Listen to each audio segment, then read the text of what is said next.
जेकरे अंगने नवरंगिया सो कैसे सोए हो।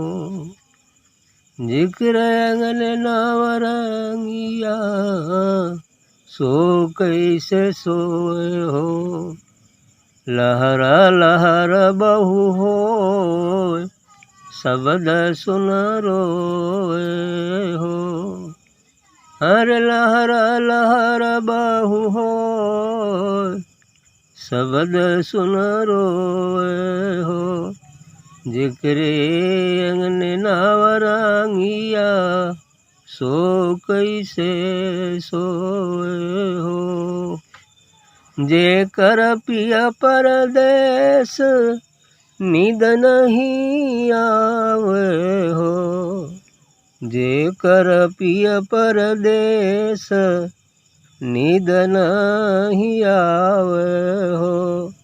चौकी चौकी उठे जागी सेज नहीं भावे हो। हर चौकी चौक उठ जागी सेज नहीं भावे हो। रैना दिवस मारे बान पपीहा बोले हो। रैना दिवस मारे बान पपीहा बोले हो। पिय पिय लावे सोर सवती होई डोले हो। हरे पिय पिय लावे सोर सवती होई डोले हो। विरहीन रहे अकेल सो कैसे के जावे हो। विरहीन रहे अकेल सो कैसे के जीवे हो। जेकरे अमी की चाह जहर कैसे पीवे हो। अरे जेकरे अमी की चाह जहर कैसे पीवे हो। अभरन देहु बहाय बसन धै फारो हो। अभरन देहु बहाय बसन धै फार हो। पिय बिन कवन सिंगार शीस दई मार हो। पिय बिन कवन सिंगार शीस दे मार हो। भूख न लागे नींद बिरह हिए करके हो। भूख न लागे नींद बिरह हिए करके हो। मांग से धुर मासी पोछ नयन जल ढरके हो। मांग सिंधुर मासी पोछ नयन जल ढरके हो। के कह करे सिंगार सो काही दिखावे हो। के कह करे सिंगार सो काही दिखावे हो। जेकर पिय परदेस सो काही रिझावे हो।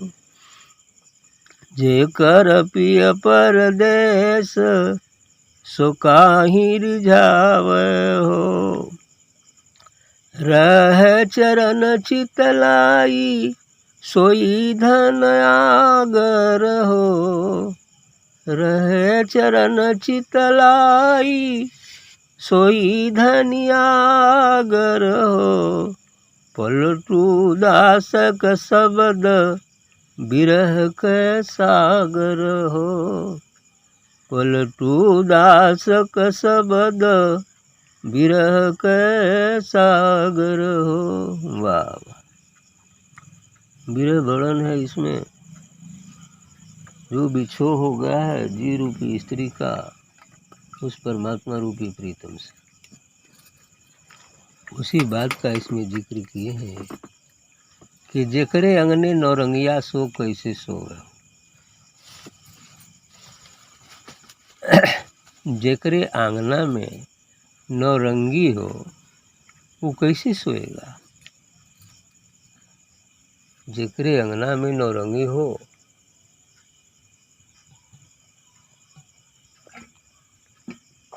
सो कैसे सो रहो। लहर लहर बहु होए शब्द सुनि रोवे। नौरंगी हो लेकिन ओके मिलत ना बा। जेकरे आंगने नौरंगिया सो कैसे सोए वो कैसे सोएगा। लहर लहर बहु होए शब्द सुनि रोवे। आंगने में बाय लेकिन मिलत ना बा। आ ओकरी मिले बदे अब लहर उठ रही है। कैसे मिल जाए कैसे मिल जाए, लेकिन मिल नहीं पा रहा है। अब इसे उस शब्द को सुन कर के रोता है। अर्थात इस हमारे काया के भीतर ही वह नौरंगी अर्थात सद्गुरु वह परमात्मा है, लेकिन हमें शांति नहीं है।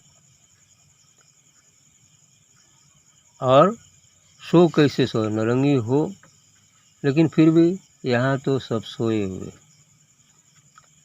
किसी को पता भी नहीं है कि नौरंगी हमारे पास ही। इस वजह से लहर लहर बहु हो शब्द सुन हो। और इसकी बात जीवन में जो अशांतियाँ आती हैं अब इससे शांति नहीं मिल पाती है, न मिलने से इसलिए वो रोता है दुखित होता है। आगे कहते हैं कि जेकर पिए परदेश नींद नहीं आवा। विरह की बात। अब जिसका प्रीतम परदेश है तो उसे नींद नहीं आती है। जिसका पति परदेश में वास करता है तो कोई भी विरहणी अब रात में नहीं सो पाती है। ऐसा ही होता है। और यही चीज़ है। अब जिसको ये पता हो जाए कि हमारा पति है लेकिन परदेश में है, तब तो विरह में जाएगा। लेकिन जिसको पता ही नहीं है कि नहीं हमारा पति भी है, तो उसको क्या पता है कि विरह है, कि संजोग है, कि वियोग है ना। उसको पता ही नहीं है, वो संजोग ही मान कर चलता है। ऐसा ही हो जाता है। जेकर पिए परदेश नींद नहीं आ। जिसका प्रीतम परदेश में है उसको नींद नहीं आती। चौंक चौंक उठ जाग सेज नहीं भाव। तो होता क्या है उस विरहणी के लिए, वो चौंक चौंक कर उड़ जाती है। मान लो सपने में आ गए तो दौड़ उठ गए, हाथ गेल में है ना, पता चलल कि नहीं है ना। तो सपना तो सपना ही होता है। चौंक चौंक उठ के रास्ता देते अब आ जाएंगे, लेकिन ऐसा होता ही नहीं है ना। अब उसी प्रकार परमात्मा अब आ गई ना, अब शांति हो गई ना ही कहाँ है। जब ले उस पूर्णता को नहीं प्राप्त हो गए तो शांति नहीं है ना। ऐसा ही है। जेकर पिए परदेश नींद नहीं आवे हो। चौंक चौंक उठ जाग सेज नहीं भाव। उसको ये सेज ये बिस्तर अच्छा नहीं लगता है।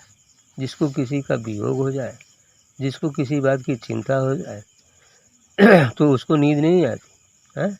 करवटें बदलते चलेगा लेकिन नींद नहीं आएगी। इसलिए कि नींद तभी आती है जब हमारा विचार अनुपस्थित हो जाए तो नींद आ जाएगी। अब तुम एक का विचार के लिए तो नींद कहाँ से आएगी, है ना। अब शांत हो जाओ, गुरु में चले जाओ, नींद आ जाएगी। लेकिन विचार यदि पकड़ लिया है तो नींद नहीं आएगी। जेकर पिए परदेश नींद नहीं आओ। चौंक चौंक उठ जाग सेज नहीं भावा। उसको बिस्तर भी अच्छा नहीं लगता है। जाग जाग के रैन दिवस मारे बान पिपीहा बोले हो। इतनी नहीं, पपीहा एक पक्षी होता है जो पी कहाँ करते रहता है। पीयू पीयू कहते रहता है ना। पी कहाँ करता है, इसलिए उसका नाम पपीहा है। वर्षा ऋतु में सावन भादों में अक्सर बोलता है ना। तो रैन दिवस हमारे बान पपीहा बोले। और जो पपीहा की बोली उस विरहिणी के लिए जो है दिन रात बाण की सदृश, अर्थात जो पपीहा है। पी कहाँ संत महापुरुषों के वचन है ना, ऐसा कुछ होते हैं।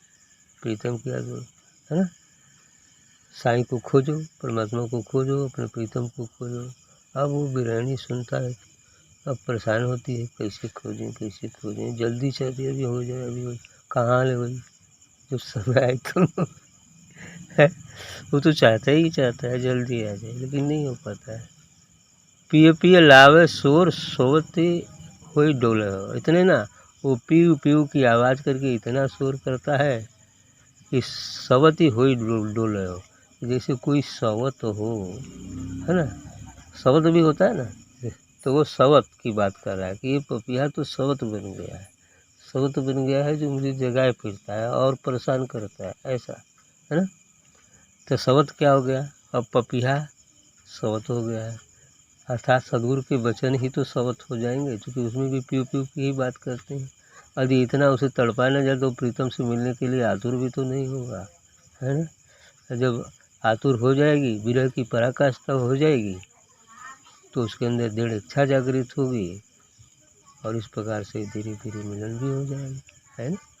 ऐसे ही अभी प्यास कम है, लेकिन ये प्यास जगाने का काम जो होता है तो वो इसीलिए होता है ना कि प्यास की तीव्रता हो जाएगी तो मिलन की तीव्रता होगी, मिलन भी होगा। विरहीन रहे अकेले सो कैसे की जीव, यदि ये विरहीन अकेले रहे तो कैसे जी सकते। अब उसके लिए तो परेशानी है, बेचैनी है, बेसब्री है, वो जीना नहीं चाहती। विरहीन रहे अकेले सो कैसे की जीव, जेकर अमी की चाह जहर कैसे पिए। अब जिसको अमृत की चाहना है तो वो जहर कैसे पी सकता है। जिसको परमात्मा की चाहना है तो वो काम क्रोध लोभ मोह बस में कैसे वशीभूत हो सकता है। अमृत तो परमात्मा है, आत्मा है, और जहर ये संसार के भोग विलास, ये जहर है, ये चीज़ है। जिसको अमृत की चाह है, जो प्रीतम की चाह रखी है, तो वो जहर कैसे पिए, नहीं पिए कि चाह उसको पीने नहीं देगी, ये आएंगे ही आएंगे, ये पीना नहीं है, ऐसा। आभरण देहु बहाय बसन धय फारो।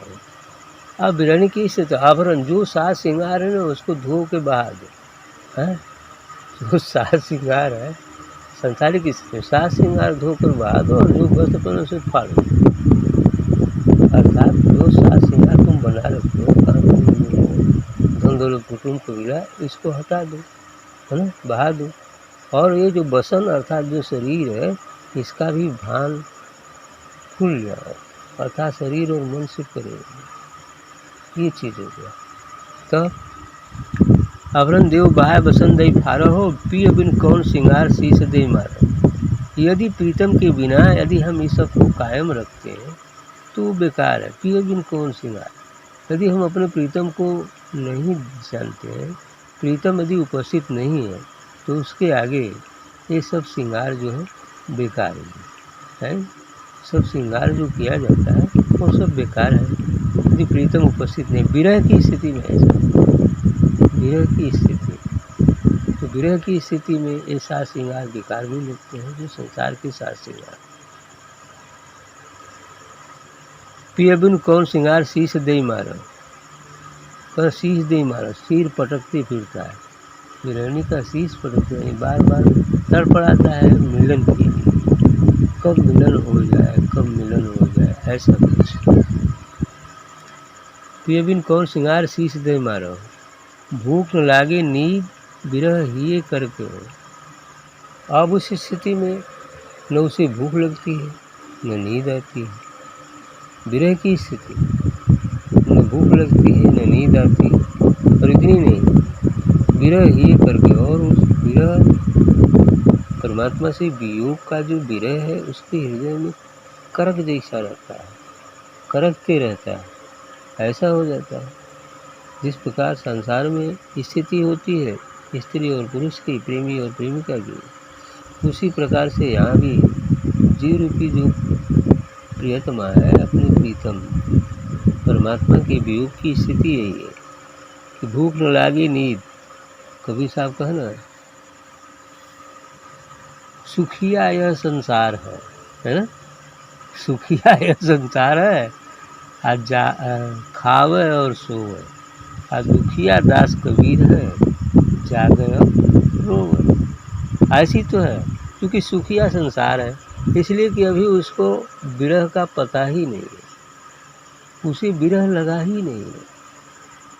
और कबीर को तो विरह लग गई थी, इसलिए अभी सोचते थे कि अब कहाँ नींद आएगा, जाग है और रो है, जाग जाग के याद करते और रोते थे कि कब मिलन हो जाए। ऐसा ये चीज़ें, ऐसा बहुत सारे लोग करते हैं। तुम भूख न लागे नींद विरह ये करके हो। हाँ, ये हृदय में वो करक आती रहती है उस मिलन की। मांग से धूर मस पूछ नैन जल ढरके हो। और ऐसी नहीं, जब रोएगा तो क्या होगा। मांग सिंदूर मसी पूछ, यानी कभी कभी वो सिंदूर वगैरह भी कुछ मटमैले हो जाते हैं, क्योंकि अब श्रृंगार तो करना छोड़ ही दिया है, तो धीरे धीरे सिंदूर भी मटमैले हो जाते हैं। और क्या होता है,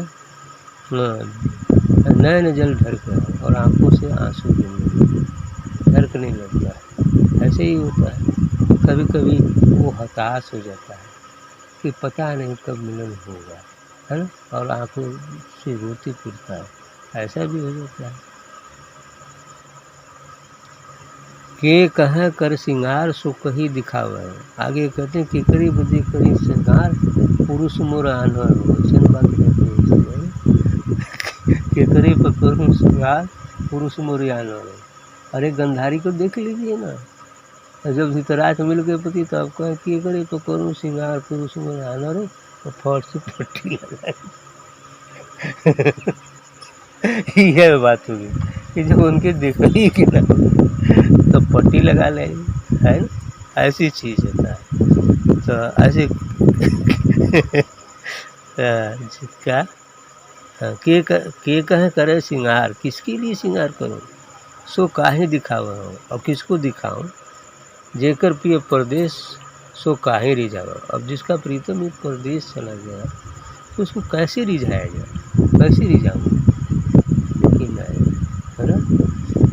ये भी बात यहाँ पर ठीक ही कहा इन्होंने संसारिक हिसाब से, लेकिन इस हिसाब में तो श्रृंगार तो करना ही पड़ेगा, तब तो प्रीतम देख कर रिझेगा, है ना, क्योंकि बिना 16 श्रृंगार के वो रिझने वाला है ना। 16 श्रृंगार हो जाए तो रीझा है ना। यही बात है।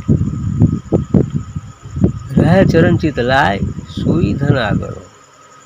देखो तो जो अपना मन उस सदगुरु उस प्रीतम के चरणों में लगाए रखता है, वही धन, धन माने दुल्हन माने प्रियतमा, वही जीव जो है आगर है, श्रेष्ठ है। क्योंकि यदि अभी सब करे का कार्य हो तो अपन मन उसमें लगाए रखो, और लगाए रखोगे तो जब टाइम आ जाएगा तो वो आ ही जाएगा, है ना। इसलिए कह रहे हैं कि रह चरण चितलाए, अपना चित्त उस सदगुरु में लगाए रखे, सोई धन आगर, वही धन अर्थात वही जीव, अर्थात वही जो गृहिणी है वह आगर है, मतलब श्रेष्ठ है। पलटू दास के शब्द विरह का सागर, और पलटू दास के जो ये शब्द है यह विरह का सागर, इसमें विरह का वर्णन किया गया है, जीव ब्रह्म के अलगाव का वर्णन किया गया है कि क्या दुख होता है और फिर कैसे मिलन होगा। तो चित्त को यदि सदगुरु में लगाए रखेंगे तो मिलन होगा।